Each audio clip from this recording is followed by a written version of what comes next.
and Ben, Bill and Ben, Bill and Ben, Bill and Ben, flower pot men.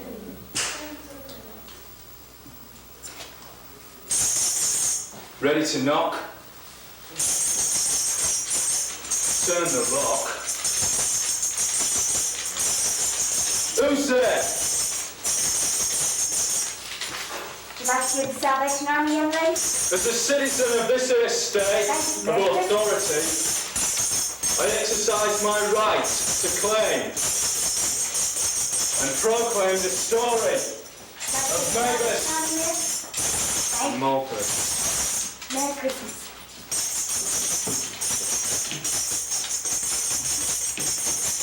Would you like to hear the Salvation Army, sir? Thank you. Merry Christmas.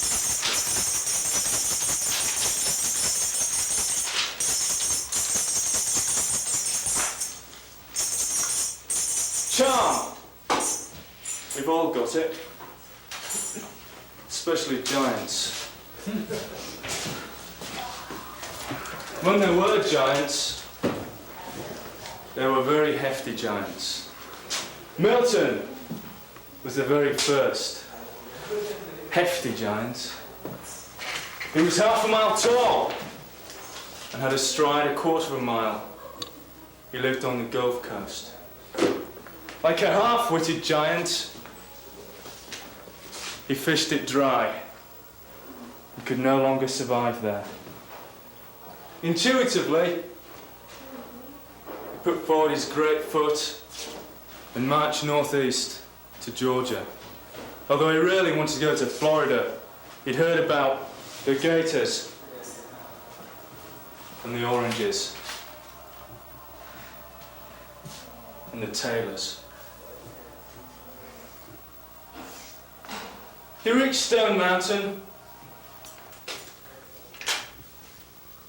a piece of glistening granite in the morning sun, warm in his hand. He intuitively decided to stay. His children, Mabus, who was unfortunately dropped in a fire as a baby and scarred for life and charred for life, and his sister, Molpus, who wasn't dropped in the fire and wasn't scarred. Mabus, with absolutely no aversion whatsoever to fire, even though he'd been dropped in it, fetched the fire. And Molpus, as in the legend of Tom Tom, the piper's son, who stole a pig and away he run, Molpus did not steal pigs, but she did steal cows. Picked them by the tail, like fruits from the valleys. And they were very happy. Stealing cattle, fetching water, fetching fire.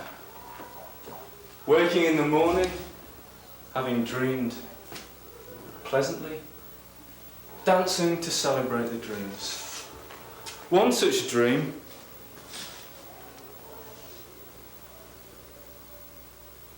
and I worry about disclosing such intimate details, concerned the two-headed cow. They both dreamed giant dreams of a two-headed cow. And it came to be. They awoke, and there she was. Gorgeous. An orange rind on each head. A blue sapphire in each mouth. Crystals. Green ones, looking like leaves dropping from her udders. It was all too magnificent, except to be allowed in dreams. Such a dream, however, left Mabus worrying about his powers. He began to wonder why he had the ability, using his imagination, to bring a two-headed cow from nowhere to reality. And he would sit down on his favourite hill for years on end, pondering and pondering. The indigenous life, the cattle, worked its way up his legs and into his belly, his belly area. And many generations of cows and pigs lived therein, undisturbed, because of Mabus's tranquil position and contemplative stance. His sister, Molpus, more of an active giant, all this time was out hunting, leastwise out. For every time she raised her bow, such was her intimate telepathy with her brother that she could see his worried face where there should have been a herd of cows. And every arrow was spent worthlessly. Not a sausage came home with her. This brought about an ever-increasing and very worrying degree of tension. Impulse became more and more potent in their lives, and it reached its most potent one day in June. Carolyn, daughter of the South Carolina giant Pete, was very beautiful and also very interested in trees. She followed a ridge down from her native Carolinas, which was speckled with fine elm trees, which were in full greenery, and it was glorious.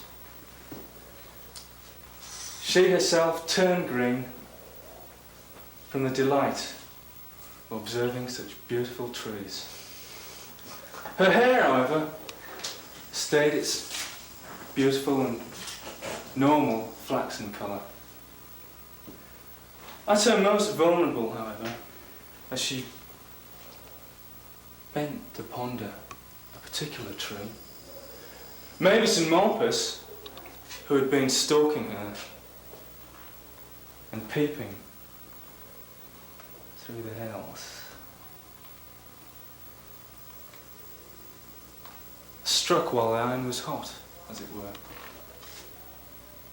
Mabus sprang, rather clumsily, but he was quick enough to make up for it, and using his right arm as a club, felled the beautiful Carolyn, killed her. She crumpled lifelessly and gently, raising not even a tremor from the earth in protest. Then Mabus and Molpus staked her corpse, rather ironically, onto the tree she'd been admiring so. Pete, a few years later, wondering what on earth had happened to her, followed his homing instinct, which male giants of over 1,000 years of age had in abundance. This instinct, of course, brought him to where she was, at least was where her remains were. And upon seeing the awful sight of his once beautiful daughter, who'd been so innocent, staked out brutally and rather carelessly, he wept a lake, a purple lake, because he adorned his face with purple juice, and his tears washed it all down the length of his torso, clinging to his hairy legs, dripping down to form a lake at his feet. Those are really peripheral details next to his grief. He was useless, crestfallen, no desire to live anymore.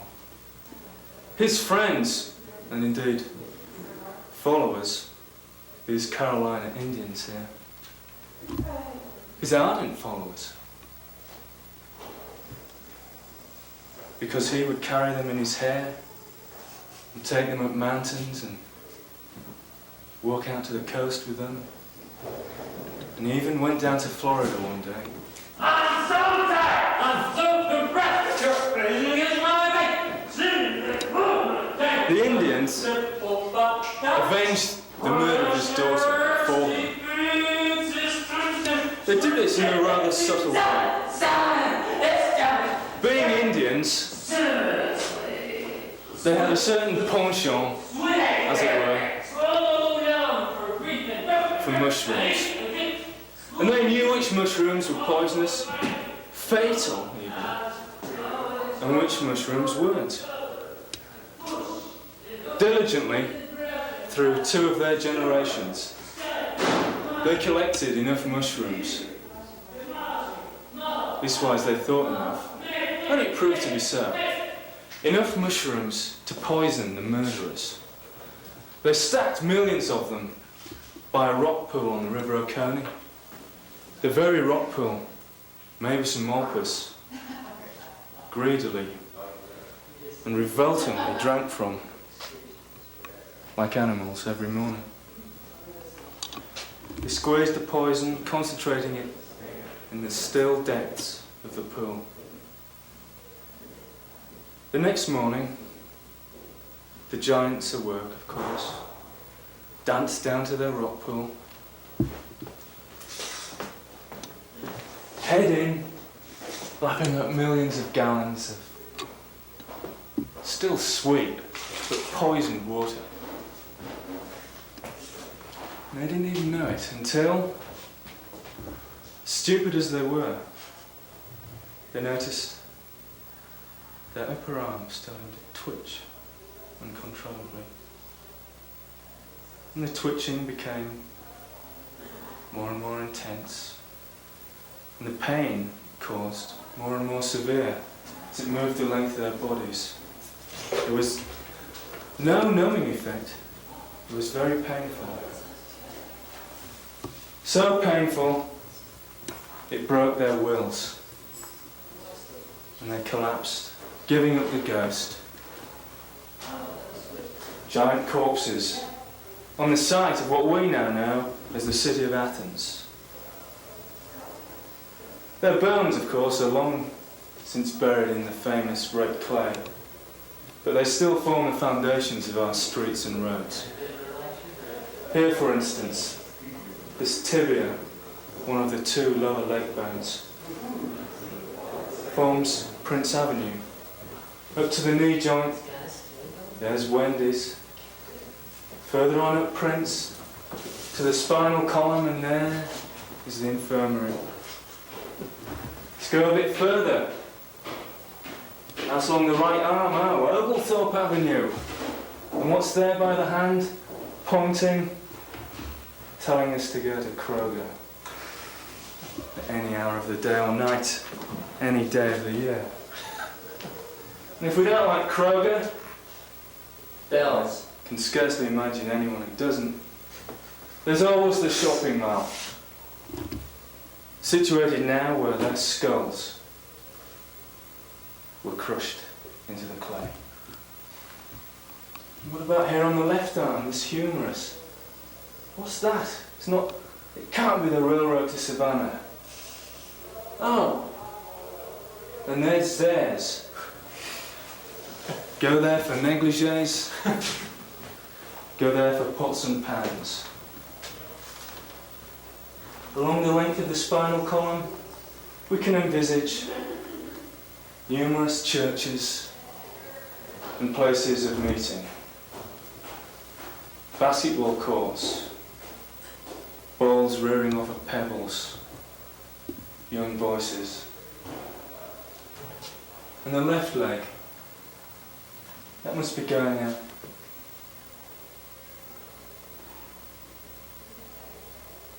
towards the east of Athens somewhere. There's the airport, and there's the runway. And here's $4.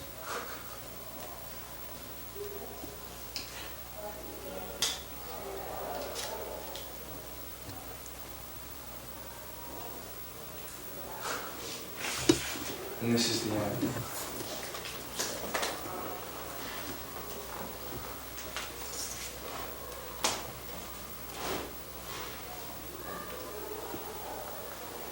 I'm very tired now. It's been a long and very tall story. And I must be very ceremonious. An attempt to be graceful.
a giant was going to stomp me.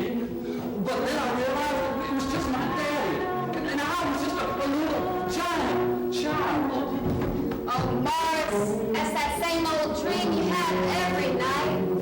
Come on now and go to sleep. You gotta get up and go to work.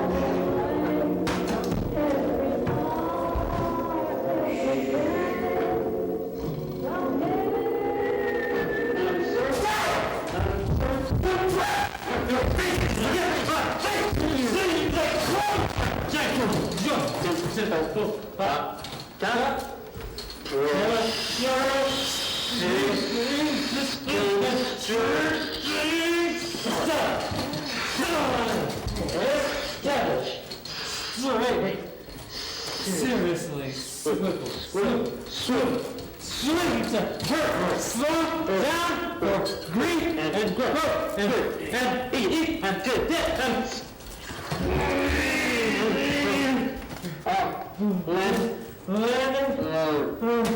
eyes, your shoulders, push it up, in direction, story, step, come in beauty, demolishing, after more, make.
Long ago, in the time of the giants, ancestors, descendants, the offspring of incestuous giants. Molpus was the daughter to ancient Milton, the wife and lover of Mabus, her brother. Two-headed cow, blue sapphires in each now. Molpus tore the sapphires from the mouths of the two-headed cow. The sapphires adorn her breasts. They, Molpus, your actions cast affliction on unborn generations. Discord, redundance, isolation, point five, partially human, partially complete, no feet, no legs, monarchal moon, she never speaks, her mind is a dream, I never dream, it's been 6,826 nights. I reconstruct the old ways. Let's see, that's approximately, no, exactly 18.701369 years, you see.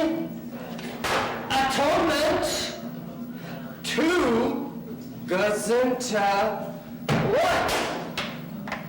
I have contemplated and formulated nightly to no end, yes, nightly. I have calculated the distance, the area, the angle. I have mixed memory, space, and time.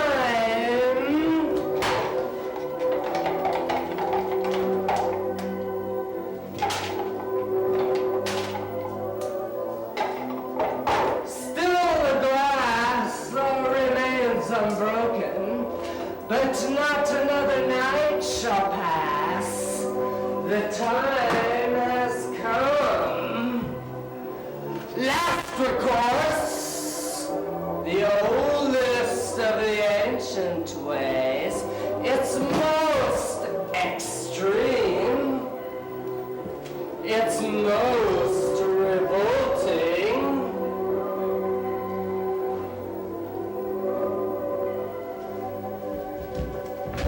The offering.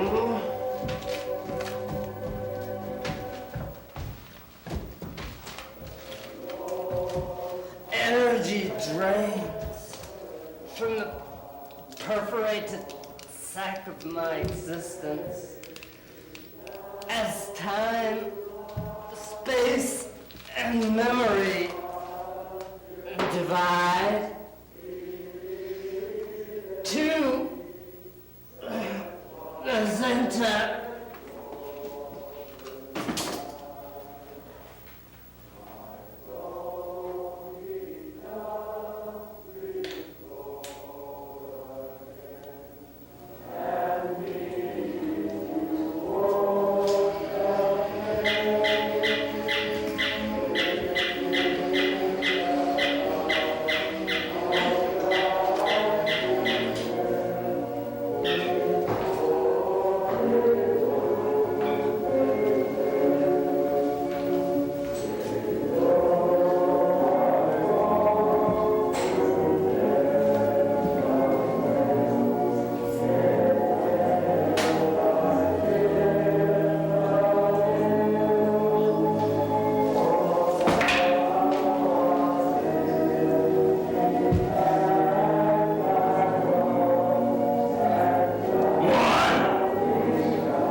the bar. Are you ready to order now? Perhaps a little more iced tea. We have dessert. It's carrot cake. Here's your check. Thank you, and have a nice night.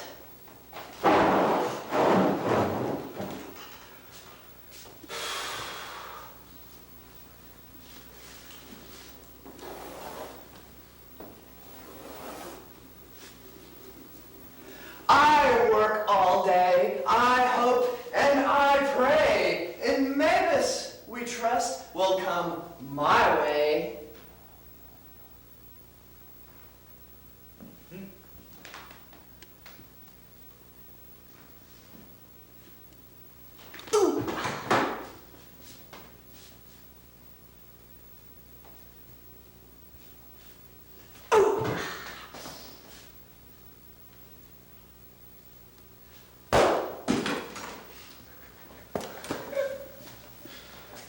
Money. Bucks.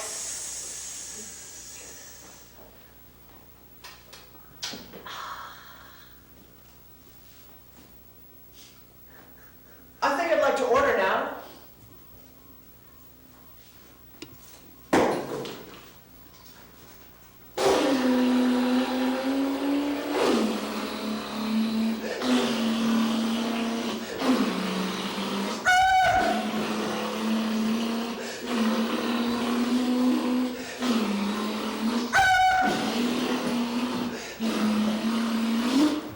Every day, around 4 p.m., I get a headache.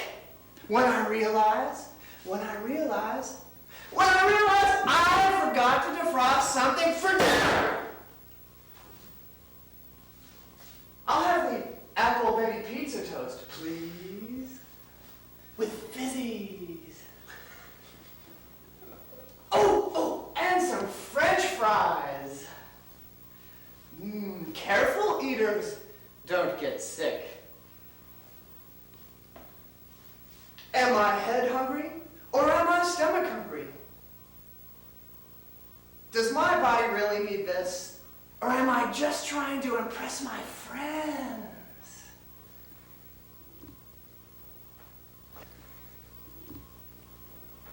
Tell me, how important is it really to have a bowel movement every single day?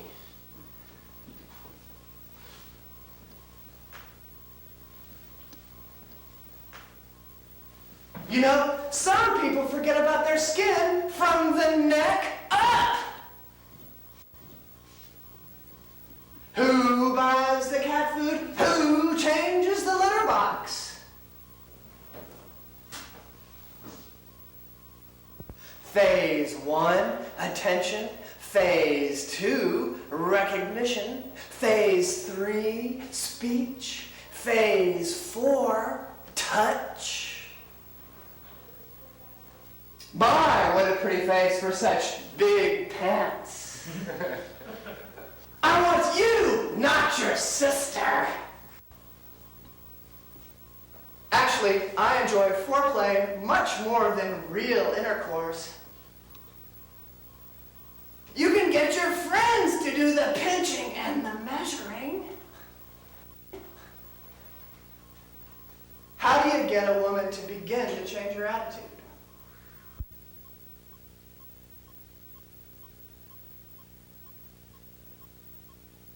And when it comes to letter writing, my policy is short and sweet. Dear Mabus, why haven't you writ, you shit? Love X.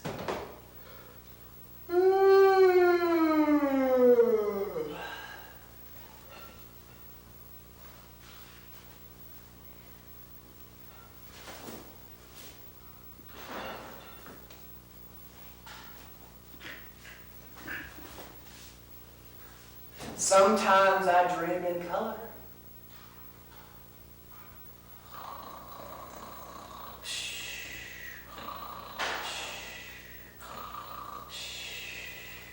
Congratulate me when I show restraint. Ask me to do something because it doesn't hurt.